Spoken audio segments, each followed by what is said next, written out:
de travail. Donc c'est bien évidemment inadmissible.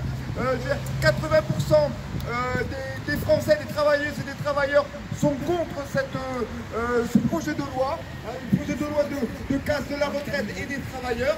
Donc nous, aujourd'hui, on appelle Madame Iborra, la députée de la circonscription, à ne pas voter, bien évidemment, ce projet qui finalement va tous nous emmener à la tombe avant l'heure. Voilà, travailler 2 ans de plus, c'est énorme, c'est beaucoup trop. Aujourd'hui en France, on a les moyens, il y a les moyens, il y a l'argent pour payer les retraites, il faut augmenter les salaires, il faut augmenter les cotisations pour pouvoir payer nos retraites. C'est juste une question idéologique, ils veulent nous faire travailler plus longtemps, parce que pour eux, notre place, elle est dans les usines, dans les administrations ou dans les collèges pour les profs. C'est inadmissible. Notre place, notre vie, la vie de nos familles, notre vie, elle n'est pas au boulot, on n'est pas fait pour vivre ça. On a un contrat, on a respecté notre contrat, on bosse, ça fait 40 ans, 42 ans qu'on bosse. Je pense qu'on a tous droit à la retraite, une retraite bien méritée. Donc Madame Iborra, j'espère que vous nous entendez, j'espère que vous allez descendre, que vous allez nous expliquer pourquoi vous allez voter cette retraite. Peut-être que vous allez nous convaincre, ou alors peut-être que nous, on va vous convaincre.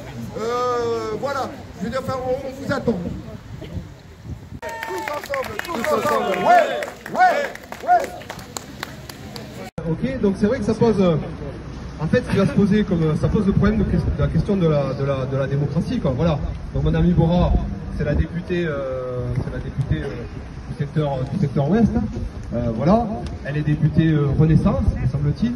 Il me semble qu'avant, elle était à l'époque de Hollande et comment ça s'appelle, Valls, elle était socialiste, si je me rappelle bien. C'est ça, ouais. Voilà.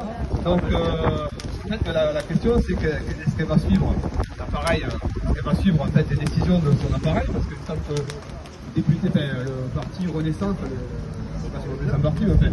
Le mouvement Renaissance a dit que les députés qui voteraient contre le projet de loi seraient exclus du parti, sachant que dans sa circonscription, la très grande majorité, l'immense majorité des gens est contre le projet de réforme. Alors, la question qui va se poser à Madame la députée, c'est est-ce qu'elle va suivre les décisions de son appareil, ou est-ce qu'elle va suivre en fait la voix de des personnes qui l'ont élu.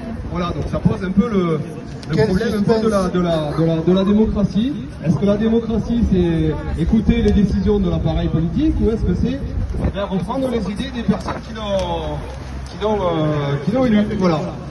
Donc après, voilà, donc je dirais, il y a la chanson de comment elle s'appelle, qui retourne sa veste là, c'est Dutronc, Jacques Dutronc. Voilà.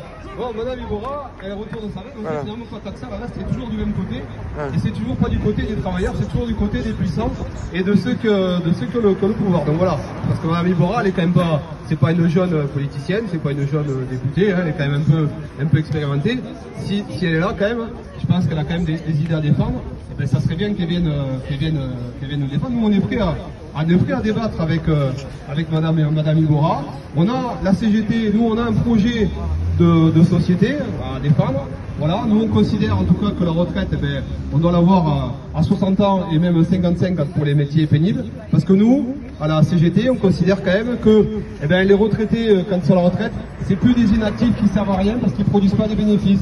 Nous on considère que quand les retraités, en fait, ils participent beaucoup à la société, ils participent beaucoup au milieu associatif. Le milieu associatif tient beaucoup grâce aux personnes qui sont à la retraite. Voilà, et des personnes qui s'investissent beaucoup dans la société, sont très utiles à la société, même si elles ne produisent pas des bénéfices pour les bénéfices du CAC 40. Voilà, alors, évidemment, le gouvernement Macron, lui, s'il s'occupe des bénéfices du CAC 40, nous, on considère que le projet de société, c'est pas uniquement générer des bénéfices. Voilà.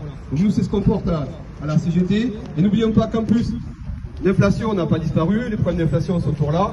Et en fait, il suffirait d'augmenter les salaires pour financer en fait financer le système de retraite. N'oublions pas que Monsieur le maire, quand il a fait sa présentation de la réforme, il lui avait dit ce jour-là, parce qu'on y était à la Bourse du Travail avec Richard, il y avait 4 milliards, je crois qu'il fallait financer. Maintenant c'est devenu 13.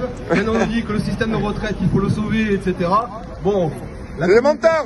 La communication du gouvernement, il est quand même très léger, quoi. À un moment donné, il va falloir quand même qu'ils sortent de vrais arguments, en tout cas, qu'ils sortent un vrai projet de société. Nous, notre projet de société à la CGT, participer à la vie de la société, en tout cas, répondre aux besoins de la société, pas aux besoins de la finance.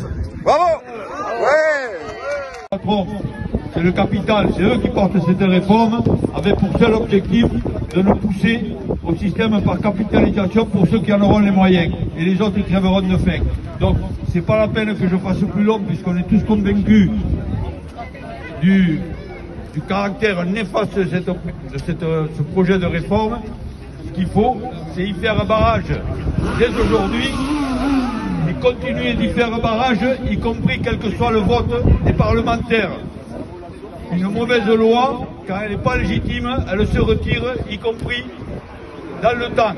C'est déjà arrivé et ça continuera. Je crois qu'il faut avoir cet état d'esprit. C'est pour ça d'ailleurs qu'on appelle à des rassemblements chez les parlementaires qui portent cette réforme, dont Monique Iborra qui au passage a une longue carrière politique et qui par le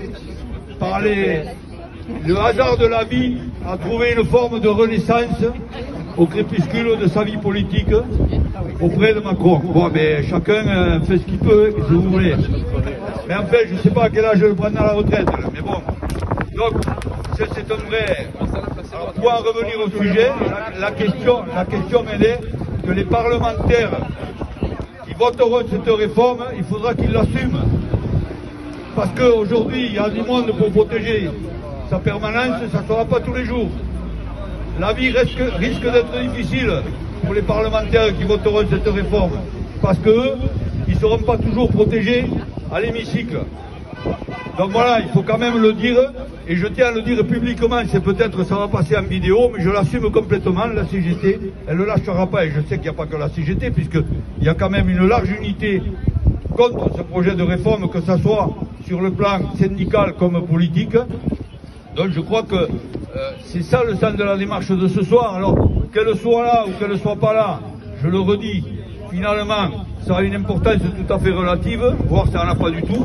La question c'est la démarche. Donc je sais que cet après-midi, il y a eu aussi un rassemblement chez le député dont j'ai oublié le nom à Saint-Orens. Il y en a eu samedi à Boulogne, on va essayer de continuer, mais ce n'est pas la seule démarche revendicative que l'on porte. La vraie démarche, la principale, c'est de faire peur au patron. Il faut que la peur le change de camp dans ce pays, parce que maintenant c'est plus supportable, il y en a marre. Voilà. Donc, pour autant, il y a aussi un autre élément, c'est que toutes ces actions, elles doivent continuer de s'articuler avec des actions interprofessionnelles dans la rue et des actions qui permettent à tout le monde de se rassembler, ceux qui peuvent être dans l'action sur le lieu de travail, mais il faut aussi penser aux précaires, à ceux qui n'ont pas d'emploi, aux retraités, et tous ces gens-là doivent pouvoir se rassembler, comme ce soir ici, comme demain dans la rue, comme après-demain dans la rue, mais voilà, c'est l'ensemble qui les fera capituler. Voilà. Je crois qu'il faut avoir une vision sur le long terme de cette bagarre, parce que cette bagarre, ce n'est pas que celle des retraites, c'est celle des salaires, c'est celle du droit du travail, parce qu'ils nous ont transformé le droit du travail en marché du travail, et ça c'est scandaleux. Ils nous ont transformé le droit au chômage en coupable, les chômeurs seraient des coupables et des précaires aussi. Tout ça, ce n'est plus supportable. C'est pour ça qu'on est là aujourd'hui. Et en plus, comme tu l'as dit, à juste titre, il y a aussi une atteinte à la démocratie sans précédent, puisqu'aujourd'hui on utilise y compris la Constitution pour la retourner contre le peuple. C'est ça qu'ils sont en train de faire en utilisant les articles et en les dévoyant. C'est ça qu'ils sont en train de faire. Donc c'est inadmissible. Donc voilà ce qu'il faut faire. Alors moi, ce que je propose pour l'instant, puisqu'on a quelques tracts à distribuer encore, on va continuer à le faire. On n'est pas obligé de rester taffés les uns sur les autres, on a un peu de place autour de nous, donc on va le faire. Voilà. Et après, on verra comment on avance. Il y a des tracts à distribuer. Je vous invite à me suivre. Voilà. Allez là comme moi.